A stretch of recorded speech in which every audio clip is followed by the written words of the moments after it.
दोस्तों आज हम देख रहे हैं कि पाइथन 2 और पाइथन 3 में क्या अंतर है। ठीक है, पाइथन 2 पुराना वर्जन है, पाइथन 3 अभी का लेटेस्ट वर्जन है। ठीक है, तो करेंट पाइथन 3 चल रहा है। अभी करेंट में क्या चल रहा है? करेंट में पाइथन 3 है। ठीक है, अब इसमें कुछ इंपॉर्टेंट पॉइंट है ना, जो कि हमको देखना है। जिसे इंपॉर्टेंट पॉइंट क्या है इसमें? इंपॉर्टेंट पॉइंट ये है कि जो दोनों है, मतलब पाइथन 3 और पाइथन 2 जो है, पाइथन 2 और पाइथन 3 बिल्कुल अलग है। मतलब इसमें बहुत ज्यादा अंतर है। आमतौर पर होता क्या है कि जब भी कोई नया वर्जन आता है, नया लॉन्च होता है कोई भी एप्लीकेशन में, किसी भी वर्जन में, तो पुराने वर्जन को ध्यान में रखा जाता है। मतलब पुराना जो हमारा एप्लीकेशन है वो पुरानी चीजें उसमें सपोर्ट करती है, लेकिन यहाँ पे ऐसा नहीं है। ठीक है, यहाँ पे ये 2 और 3, पाइथन 2 और पाइथन 3 जो है वो बिल्कुल अलग है। पाइथन 3 का कोड 2 पे नहीं चलेगा और 2 का कोड 3 पे नहीं चलेगा। हालांकि कुछ है फंक्शन जिसके थ्रू वो चल सकता है, लेकिन वो इतना क्या बोलते हैं उसको, इतना सही नहीं होगा, वो अप्रोच इतना सही नहीं होगा। ठीक है, इसका मतलब ये है कि इन में क्या है कि बैकवर्ड कंपेटिबिलिटी नहीं है। मतलब कहने का ये है कि 2 का कोड 3 पे नहीं चलेगा, 3 का कोड 2 पे नहीं चलेगा। तो अगर आप 3 पे जा रहे हैं, पाइथन 3 सीख रहे हैं, तो आपको वो 2 के लिए वो कोड काम नहीं करेगा। ठीक है, लेकिन हम लोग 3 पे ही जाएंगे क्योंकि लेटेस्ट जो है वो 3 है, 3 है।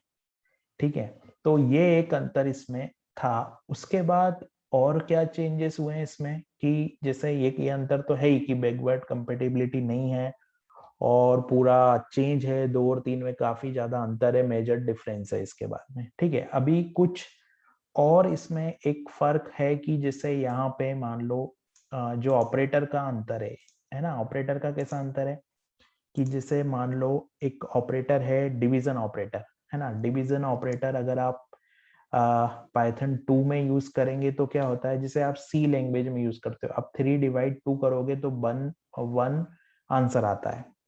ठीक है, तो जैसे अगर मान लो आप यहाँ पे भी आप 3/2 लिखते हो पाइथन 2 में, तो आपको आंसर मिलेगा 1, जैसे कि सी लैंग्वेज में होता है। ठीक है, लेकिन क्या होता है कि अगर आप मान लो पाइथन 3 यूज करते हो, है ना, आप अगर यहाँ 3 यूज करोगे तो आंसर 1.5 आ जाएगा। क्यों? ये एक अंतर है। मतलब जो 2 है, पाइथन 2 जो है, जिसको मैं P2 लिख देता हूँ यहाँ पे, पाइथन 2 जो है उसमें सी लैंग्वेज की तरह ये काम करता है, और पाइथन 3 में ये ऐसा नहीं होता, रियल नंबर भी उसमें आ जाता है रियल में। ठीक है, तो एक ये अंतर हमारा यहाँ पे हो गया। ठीक है, उसके बाद दूसरा अंतर क्या होता है इसमें कि प्रिंट मेथड का अंतर है। प्रिंट मेथड का अंतर कैसे है कि जो पाइथन 2 था, पाइथन 2 में प्रिंट एक स्टेटमेंट की तरह काम करता था। किसी भी चीज को प्रिंट करवाने के लिए हम प्रिंट का यूज करते हैं। यहाँ पे हम लोग इस तरीके से प्रिंट करते थे। P2 में हम लोग, पाइथन 2 में हम लोग इस तरीके से प्रिंट करते हैं। और यहाँ पे P3 लैंग्वेज जो है हमारी, P3 मतलब पाइथन 3, और पाइथन 3 में हम लोग क्या किस तरीके से यूज करते हैं, प्रिंट एक मेथड है। यहाँ पे एक मेथड की तरह हम लोग यहाँ पे स्ट्रिंग पास कर देंगे। तो ये एक अंतर है कि प्रिंट मेथड का भी एक अंतर यहाँ पे दिखाई दे रहा है हमको, क्लियर। ठीक है, उसके बाद अगला एक अंतर है कि जब भी आप स्ट्रिंग ऑपरेशन जो होते हैं ना, स्ट्रिंग ऑपरेशन होते हैं, उसके लिए आस्की कोड यूज होता है पाइथन 2 में, है ना। और पाइथन 3 में जो है वो यूनिकोड यूज होता है। यूनिकोड पाइथन 3 में यूज होता है और आस्की कोड जो है पाइथन 2 में यूज होता है। अब इसका मतलब क्या होता है? इसका मतलब ये होता है कि जैसे आप कीबोर्ड से कोई भी स्ट्रिंग लेते हो, जैसे आपने मान लो यहाँ पे कोई स्ट्रिंग ली ABC, तो इसका एक कोड होता है, राइट। मान लो जैसे A का कोड है 96, B का कोड है 97, है ना।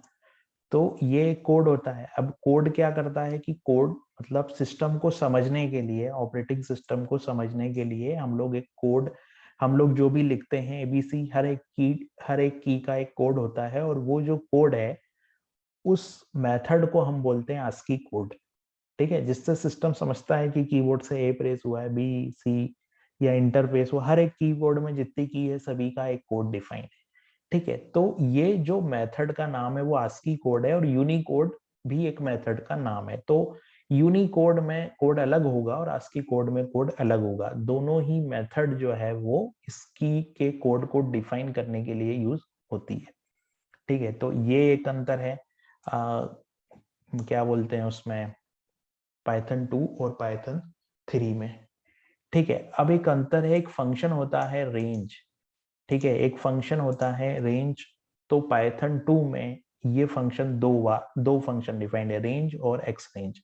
लेकिन पाइथन 3 में इसको रेंज कर दिया गया है। पाइथन 3 में इसको रेंज कर दिया गया है क्योंकि उनका मानना है कि रेंज जो है मेमोरी, एक्स रेंज जो है वो मेमोरी ज्यादा खाता है। तो ये एक छोटा सा अंतर था। बाकी हम इसको जब डिटेल में देखेंगे तो और भी डिफरेंसेस में हमको पता चलेगा। Thank you.